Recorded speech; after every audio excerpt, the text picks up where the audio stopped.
สบายดีพี่น้องฟังลาวแล้วก็ฟังไทยมื้อนี้ก็มาพบกับน้องตูนสาวลาวเอาปิดเฉียวนะจ๊ะเนาะฝากกดไลค์กดแชร์แล้วก็กดติดตามให้กำลังใจสาวลาวนำเลยเด้อค่ะมื้อนี้สาวลาวสิมาเว้าเรื่องสิมาเล่าประสบการณ์ที่สาวลาวขึ้นมาเมืองไทยใหม่ๆเนาะ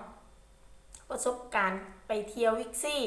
เนาะจ๊ะเนาะประสบการณ์ไปเที่ยววิกซี่ขึ้นบันไดเดือนนี่ก็คือครั้งแรกในชีวิตของสาวลาวตอนสาวลาวมาไทยใหม่ๆไปเที่ยววิกซี่ไปขึ้นบันไดเดือนนะจ๊ะเนาะย่านไปหอดวิกซี่ไปถึงวิกซี่ปึ๊บเนาะคณะหอดวิกซี่ป้านคือเป็นใหญ่โตแถววิกซี่นะจ๊ะเนาะก็คิดว่าจังซี่นะคือใหญ่โตแถวคืองามแถวมีทุกอย่างมีหยังบัดพอแต่เห็นบันไดเดือนแหมเพิ่นที่พาไปนะจ๊ะหัวหน้านายจ้างที่พาไปเนาะไปเที่ยวหาไปซอยเพิ่นถือของนะคะพอแต่ไปปึ๊บเพิ่นพาขึ้นบันไดเดือนเหมือนมันได้สั่นแต่ว่ามันขึ้นบันไดเดือนน่ะสาวลาวกะย่านเนาะจ้ะเนาะเพราะว่าอยู่เมืองลาวเนี่ยยังบ่เคยมีบันไดเดือนยังบ่ทันมีแบบนี้บ่ทันพัฒนาแบบนี้เนาะจ้ะเนาะบ่มีย่านเพิ่นพาขึ้นก็ขึ้นนำแต่พอแต่สิขามเนาะค่ะแล้วพอแต่เฮาว่าเฮาสิขามจากบันไดเดือนเวลาไปเดือนขึ้นไปฮอดเทิงแล้วเฮาจะขามสาวลาวกะเห็นแต่เขาก้าวขาขามสาวลาวก็ย่านหยังย่านบันไดเดือนมันหนีบสาวขาสาวลาวลงไปเนาะย่านกระโดดเอาแหมตอนขึ้นกระโดดขามตอนลงก็กระโดดขามมีแต่คนเนี่ยเมินตอนนั้นก็บ่คิดว่าสิอายเขาสาวลาวก็บ่อายเด้อจ้ะบ่เคยคิดว่าอยากอายเพิ่นหรือว่านะอยากอายคนอื่นที่ว่าเพิ่นเนี่ยมึงเฮาเนาะจะเนาะบ่อายเพราะว่าย่านคือเฮาบ่ฮู้เนาะจ้ะเนาะบ่ฮู้ว่าเออเฮาก้าวขาขามซื่อๆก็ได้อิหยังจังซี่น่ะคือว่าความย่านในตัวสาวลาวเนาะจ้ะเนาะถึงเฮาจังไปกระโดดแบบนั้นเพราะว่าย้อนเฮาย่านเนาะจ้ะก็บ่คิดว่าสิอายเพิ่นเด้ก็บ่อายเนาะจ้ะเนาะแต่พอซื้อของช้อปปิงเรียบร้อยแล้วก็ขาลงอีกเนาะจ้ะเนาะเทื่อนึง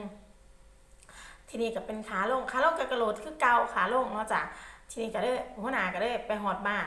นายจ้างก็เลยถามว่าเอ่อน้องตูนเป็นหยังคือไปกระโดดอยู่กลางหางวิกซี่เพิ่นว่าก็เลยว่าข่อยย้านอันนั้นแหมที่ว่ามันเดือนขึ้นน่ะสาวลาวก็เว้าแบบนี้เนาะจ้ะเนาะเพราะว่าย้อนความที่ว่าเฮาบ่ฮู้จักว่ามันเป็นแบบไรก็ได้ว่าที่ว่าเดือนขึ้นน่ะย่านมันหนีบขาข่อยแหมเพิ่นก็เลยบอกว่ามันบ่หนีบดอกสาวตะวุ้นเพิ่นว่ามันบ่หนีบดอกค่อยๆขามเอาพอแต่เทื่อแรกมันจะเนาะพอเทื่อที่สองเพิ่นก็พาไปอีกสาวเราก็ได้เฮ็ดตามเพิ่นพาขึ้นก็ได้ขึ้นตามค่อยๆก้าวขาตามเพิ่นก็ได้ฮู้ว่ามันบ่มีอะไรอีหยังเนาะจ้ะเนาะตอนแรกก็ย้านแหล้วเพราะว่าบ่เคยเห็นเนาะจ้ะเนาะบ้านนอกเขาในเมืองคือเพิ่นว่าไอ้นี่เด้อจ้ะบ่เคยเห็นเนาะก็ย้านอืมสาวลาวเว้าจากใจเนาะจ้ะเนาะซุมื้อนี่ถ้าคิดเห็นคำแบบที่ว่าตัวเองเป็นแบบนั้นน่ะเมื่อก่อนเนาะกับทุกมื้อนี่คิดอยากอายเจ้าของคิดหัวขวนเจ้าของเลยจ้ะอีดีได้คิดมากบางเทื่อก็หัวขวนเจ้าของฉ่ำที่ว่าบ่น่าเชื่อว่าตัวเองสิเป็นนักปานนั้นฮู้เรื่องหยังเด้อเนาะจ้ะเนาะ อันนี้ก็ที่สาวลาวมาเว้ามาแบ่งประสบการณ์ที่สาวลาวพอมาเนาะจ้ะเนาะว่าเป็นแบบใดเนาะจ้ะก็ขอบคุณพี่ๆน้องๆทุกคู่ทุกคนนะคะที่มาเป็นกำลังใจให้สาวลาวเด้อจ้าอย่าลืมกดติดตามให้สาวลาวนำในเด้อค่ะแล้วก็สิบ่ได้พลาดคลิปต่อไปของสาวลาวเนาะค่ะเนาะสบายดีนะคะอยู่ดีมีแรงสุขทุกคนเด้อค่ะเด้อขอบคุณหลายๆ